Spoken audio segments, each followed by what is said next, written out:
19장.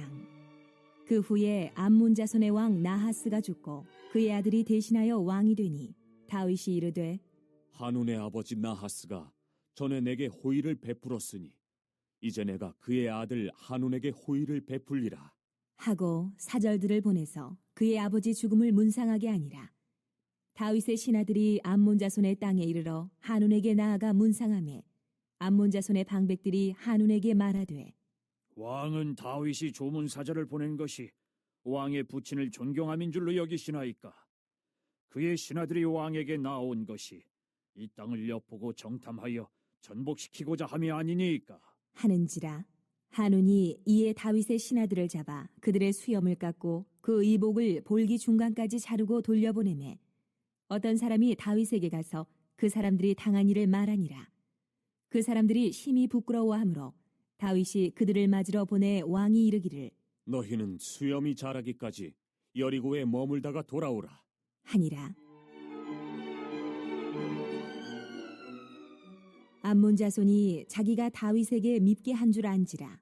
한운과 암몬 자손은 더불어 은 1000달란트를 아람 나하라임과 아람 마아가와 소바에 보내 병거와 마병을 상례되 곧 병거 32,000대와 마아가 왕과 그의 군대를 고용하였더니 그들이 와서 메드바 앞에 진침해 암몬 자손이 그 모든 성읍으로부터 모여와서 싸우려 한지라.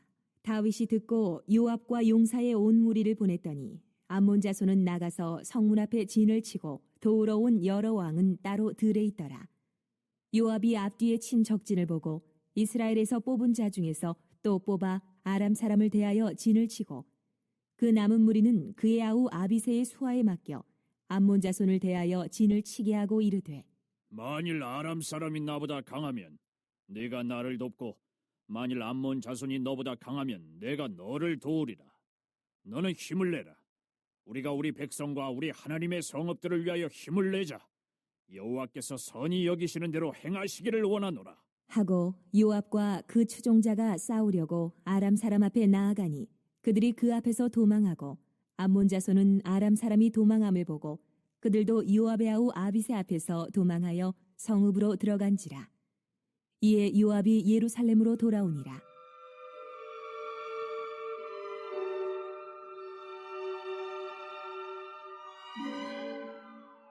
아람 사람이 자기가 이스라엘 앞에서 패하였음을 보고 사신을 보내 강 건너편에 있는 아람 사람을 불러내니 하다레셀의 군사령관 소박이 그들을 거느린지라.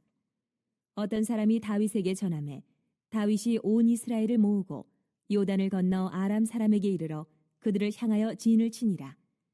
다윗이 아람 사람을 향하여 진을 치매 그들이 다윗과 맞서 싸우더니 아람 사람이 이스라엘 앞에서 도망한지라.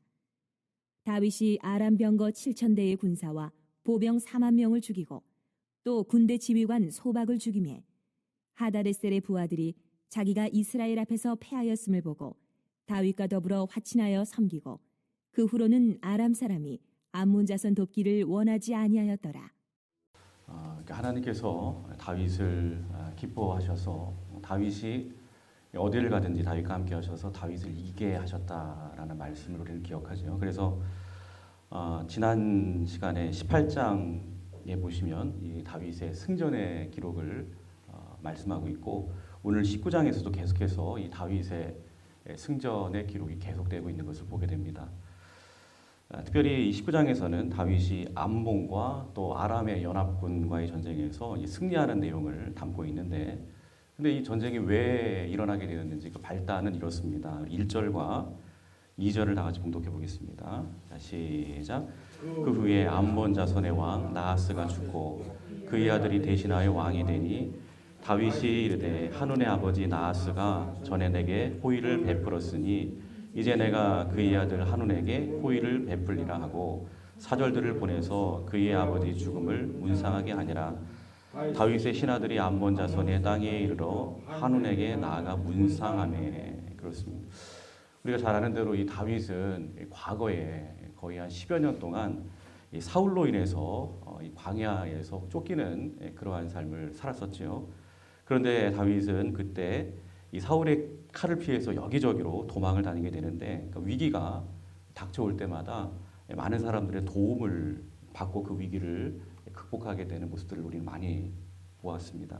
특별히 1절에서 언급하고 있는 이 암몬 자손의 왕 나하스의 경우에도 오늘 2절에서 다윗이 직접 그렇게 도왔다, 그가 나를 도왔다라고 언급하고 있는 것으로 볼 때에 과거 이 다윗을 도운 사람들 중에 한 명이 아니었는가 이렇게 생각해 볼 수가 있는데요. 그래서 다윗은 그 은혜를 갚기 위해서 어떤 행동을 하게 되냐면 이제 그 자신을 도운 나하스가 죽었을 때에 그가 비록 이방 나라의 왕이었지만 그의 죽음을 진심으로 애도하면서 그의 뒤를 이어서 이제 왕이 된 그의 아들 한운에게 이제 조문 사절단을 보내게 됩니다.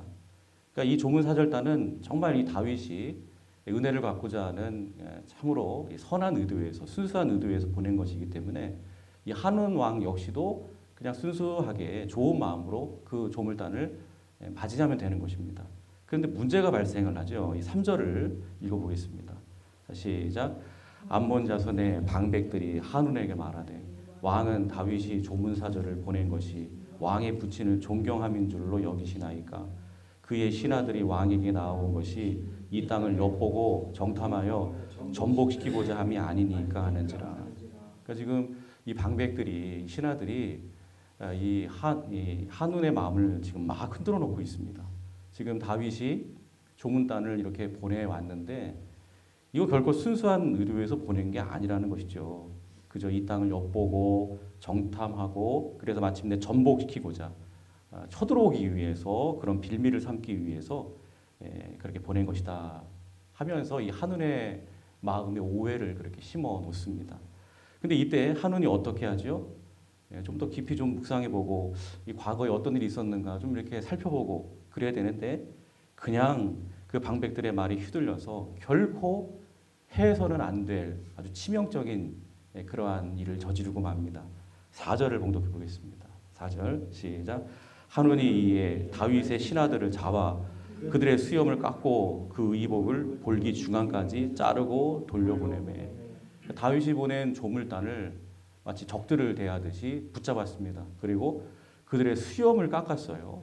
그리고 그들의 의복을 볼기 중앙까지 자르고 돌려보냈다는 것입니다. 그러니까 다윗 시대에 있어서 이렇게 수염을 자른다. 또 엉덩이 부분 밑으로 옷을 잘라서 이 남자의 엉덩이가 막 밖으로 훤히 드러나 보이도록 해서 이렇게 돌려보내는 행위는요. 이거는 너무나도 아주 모욕적인 행위고 이 상대방 나라를 향한 아주 굉장히 얕보는 그러한 행위지요. 그래서 이 외교적 임무를 띈 이 조문 사절단에게 이같이 행했다. 이것은 우리가 당신들과 싸우겠다. 다윗과 이스라엘을 향해서 지금 선전포고를 하는 것과 이게 다를 바가 없는 것입니다. 근데 이때 다윗은 어떻게 하죠? 즉시로 분노하지 않습니다. 그 소식을 전해 듣고도 일단은 지금 자신이 보낸 그 조문 사절단이 정치적으로 많이 충격을 받았을 것이고 굉장히 심한 모욕감을 지금 가슴에 안고 굉장히 힘들어할 것을 알고 어떻게 하고 있죠? 그들의 수염이 다시 자랄 때까지. 이 말은 뭐냐면 그들의 어떤 마음의 상처, 모욕감 이런 것들이 치유되기까지 돌아오지 말고 일단 거기에 머물러 있어라.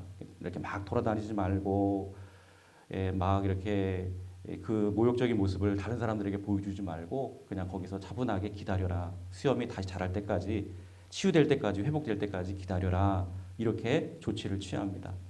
자, 그런데 암몬은 이렇게 한 자신들의 행위가 이 다윗을 굉장히 수치스럽게 하고 다윗에게 오늘 말씀을 보면은 다윗에게 있어서 자신들이 밉게 한 행동이다 이렇게 지금 표현하고 있는데 이런 것들을 자각하고는 어떻게 하죠? 자, 오히려 오늘 6절, 7절에 보시면 더 엉뚱한 짓을 합니다. 은 1000달란트를 당시에 좀 힘이 있는 나라죠. 아람에게 이렇게 주고는 그들과 연합군을 만들어서 오히려 다윗을 치려고 합니다. 그래서 어쩔 수 없이 다윗은 이제 요압 장군과 또 용사의 온 무리를 보내서 이 괘씸한 이 암몬을 아예 정벌해 버립니다. 그리고 심지어 은 1000달란트를 받고 암몬을 도와준 아람의 군대까지 그냥 격퇴를 해버리게 되지요. 자, 그런데 16절부터 보시면은 이제 이 자존심에 금이 간 이 아람 왕 하다데셀은 이제 군 사령관이죠. 이 소박에게 명을 내려서 재차 군대를 이끌고 또다시 다윗을 쳐들어가게 되는데요. 이제 다윗에게 또다시 대패를 당하게 됩니다. 그래서 결국에는 어떤 결론에 이르게 되냐면 이 아람 이 왕이 다윗 앞에 바짝 엎드리고 이제 오히려 이 다윗과 화친을 그렇게 맺습니다. 그리고 다시는 우리가 이 암몬 돕기를 원하지 아니했다고 이렇게 말씀하면서 자 오늘 본문이 이제 이렇게 마무리되게 되는데요. 그러니까 다윗의 이 완벽한 승리의 기록이 그러니까 여호와께서 다윗과 함께 하셔서 어디를 가든지 이기게 하셨다라고 하는 그 말씀처럼 이 다윗의 승리의 모습이 다시 한번 오늘 19장에 멋지게 기록되고 있는 것이지요. 자 그런데 오늘 이쯤에서 한번 우리가 좀 생각해 볼 것이 있습니다. 이 한운 왕의 입장에서 한번 좀 묵상을 해보기를 원하는데요. 이렇게 한운의 암몬 그리고 암몬을 도와주었던 이 아람의 군대 이렇게 오늘 말씀에서 보는 것처럼 이 다윗에게 대패를 당해가지고 아주 멸절당해 버리는 이러한 비극을 경험을 하게 되는데요. 근데 한번 생각해 보시죠. 왜 이렇게 되었을까요? 물론 이 한운의 이 귀가 얇아서 이 암몬의 방백들이 하는 그 소리에 막 마음이 휘둘려서 그래서 다윗이 순수한 그러한 동기로 보낸 그 조문 사절단에 대해서 오해를 하고 그래서 막 수염도 자르고 또 옷도 자르면서 이 다윗을 모욕하는 이러한 엉뚱한 행동을 했기 때문에 이것이 이제 발단이 돼서 또 이렇게 된 것이기도 하지만 그런데 무엇보다도요 이런 비극적인 사태가 초래하게 된 것은 한운에게 있어서는요 역사 인식이 부재했다라고 하는 것입니다. 역사 인식이 부재했다는 것입니다. 즉 한운은 과거에 자신의 아버지 나하스와 그리고 이 다윗이 어떠한 관계 가운데 있었는가에 대해서 전혀 알지 못했다는 것이죠. 여러분 이것은 한 나라를 이끄는 왕의 입장에서 정말 이 역사 인식의 부재라고 하는 것은 아주 치명적인 그러한 결함이 아닐 수가 없습니다. 여러분 과거가 어떠했는지를 모르면요 오늘 현재의 모습을 제대로 분석할 수가 없어요. 또 현재의 모습을 제대로 볼 수 없으면 더 나아가 미래의 모습도 담보할 수 없는 그러한 일인 것입니다. 그러니까 과거 자신의 아버지와 그리고 다윗의 관계를 전혀 알지 못한 이 한운 왕의 역사에 대한 무지가 이처럼 이 자국의 많은 군사들의 죽음과 또 아람의 수많은 군사들의 죽음을 그렇게 초래하게 만들었다라고 하는 것입니다. 여러분 사사기 2장 10절에도 보시면 이런 말씀이 나옵니다. 제가 읽겠습니다.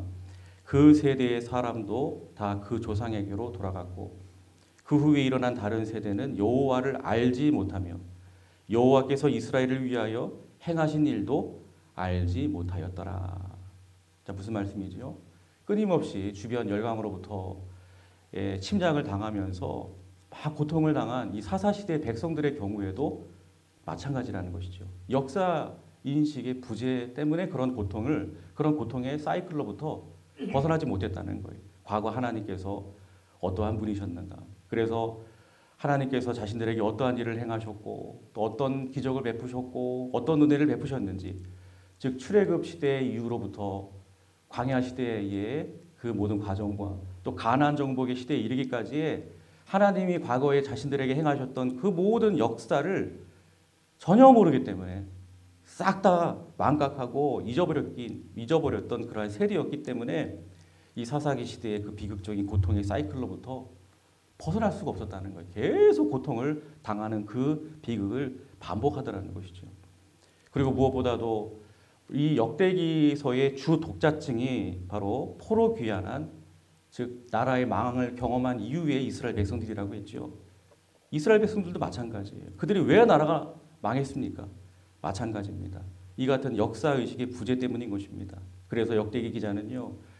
지금 이 부분을 기록하면서 역사를 잃어버리면 역사 인식의 부재가 있으면 이렇게 다 무너지고 말지만 그러나 역사를 기억해내면서 과거 역사 속에서 하나님께서 어떻게 말씀하셨고 어떻게 행동하셨고 어떻게 일하셨고 어떻게 은혜 베푸셨는지를 제대로 알면 다시 너희들이 그것을 기억해내면 너희가 다시 잿더미 가운데서도 일어설 수 있고 회복될 수 있고 다시금 승리할 수 있다라고 하는 것을 지금 또 메시지로 이렇게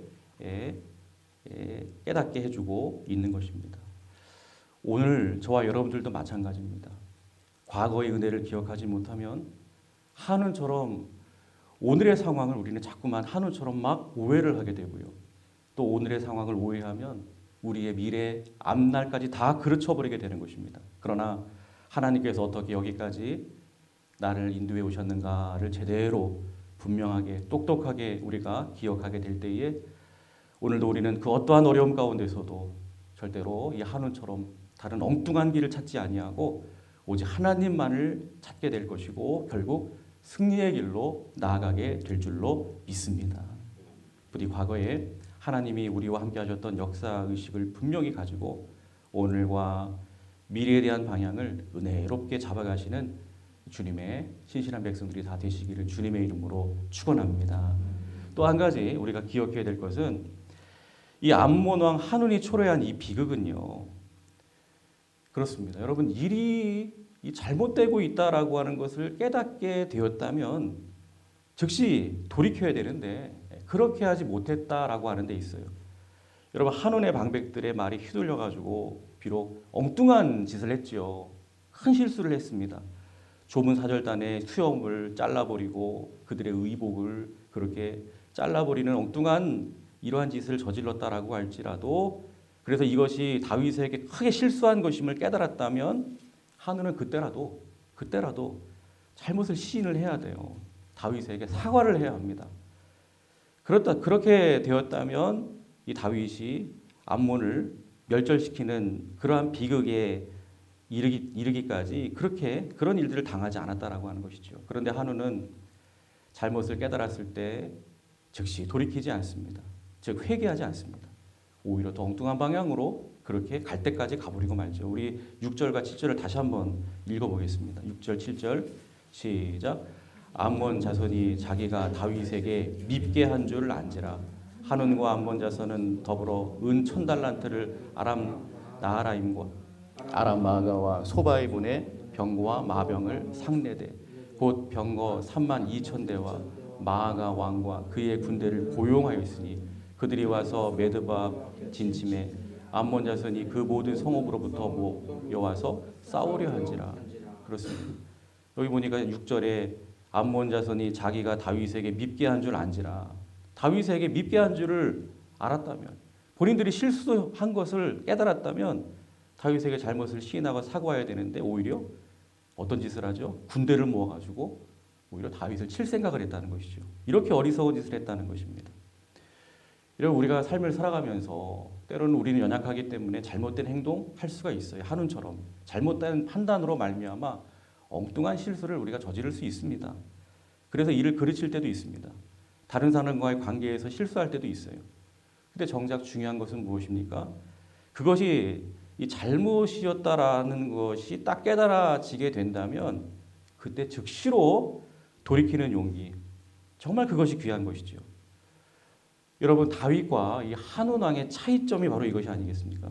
다윗의 경우에는 그도 과거에 엉뚱한 짓을 많이 저질렀죠. 대표적으로 이 밧세바 사건 우리는 너무나도 잘 기억합니다. 그래서 하나님 앞에서 자신이 얼마나 큰 죄를 저질렀는지를 깨닫게 되었을 때, 즉 하나님께서 보내신 그 나단 선지자의 그 비유의 말씀을 통해서 자신의 무서운 죄를 깨닫게 되었을 때 다윗이 어떻게 행동을 하죠? 즉시로 엎드립니다. 그리고 철저하게 회개합니다. 자신의 침상이 눈물바다가 되도록 그렇게 통회하면서 하나님 앞에 회개하고 돌이켰다는 것이죠. 그러나 오늘 본문의 이 어리석은 한우는요, 이렇게 잘못을 깨달았을 때 다윗처럼 회개하고 돌이키고 엎드리기는커녕 그래 어디 한번 갈 때까지 가보자 하면서 본인이 걸어가던 그 악한 길을 끝까지 고집하면서 계속 나아가더라는 것이죠. 그런데 그 결과는 하늘과 땅 차이였습니다. 회개한 다윗은 훗날 회복이 되어서 이렇게 여호와께서 그와 함께 하심으로 그가 어디를 가든지 이기게 하시는 복된 인생을 살게 되지만 한우는 자신의 인생도 망치고 나라도 망치고 이웃나라 아람까지도 망치게 만드는 그런 비극의 주인공이 될 수밖에 없었다는 거예요. 특별히 오늘 이 역대기 기자는 이것을 또한 포로귀환한 이스라엘 백성들에게 교훈하고 있는 거예요. 너 이스라엘이 과거에 얼마든지 실수할 수 있고 하나님 앞에 죄를 범할 수 있다. 그러나 중요한 것은 과거가 아니라 지금이다. 지금이라도 죄악을 깨달았다면 돌이켜 회개할 수 있다면 너희는 소망이 있다. 너희는 그래도 다시 회복될 수 있다. 너희는 다시금 일어설 수 있다. 그래서 역대하, 나중에 이제 역대하에서 우리가 살펴볼 말씀이지만 7장 14절에서 이렇게 말씀하죠. 내 이름으로 일컫는 내 백성이 그들의 악한 길에서 떠나 스스로 낮추고 기도하여 내 얼굴을 찾으면 내가 하늘에서 듣고 그들의 죄를 사하고 그들의 땅을 고칠지라. 여러분, 하나님께서 우리에게 잘못을 깨닫게 하실 때마다 한운처럼 행동하는 것이 아니라 여러분 다윗처럼 즉시 돌이키고 회개하시고 우리 주님 앞으로 돌아오는 귀한 은혜가 있으셔서 다윗처럼 회복과 소망과 승리와 축복이 함께하는 그러한 복된 삶을 살아가는 우리 모두가 되시기를 주님의 이름으로 축원합니다. 기도하겠습니다.